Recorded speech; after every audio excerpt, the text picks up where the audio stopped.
Hi friends, welcome to Ftopreview.com. In this video, we're learning how to rename a video file in Windows operating system. So I'm using Windows 11. I'm opening my folder. You can see here, this is my folder, and opening my videos folder.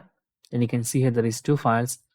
One is recording. Currently, you are listening this voice on this video, and this is the previous video.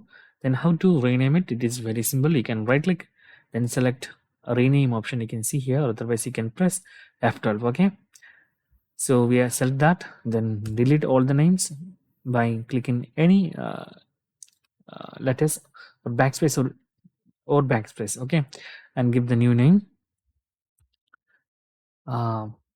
It is shortcut for undo.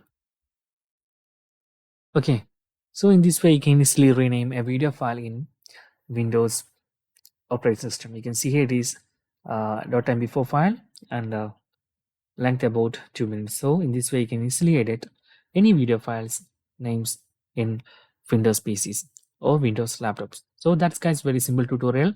And if you need any kind of Android or iPhone tutorial, just comment below. I will post my replays as video so you can easily watch, understand it. And if you enjoy this video, please like, comment, share, and subscribe our channel for getting more videos like this. Thank you so much for watching. Have a nice day. Bye bye.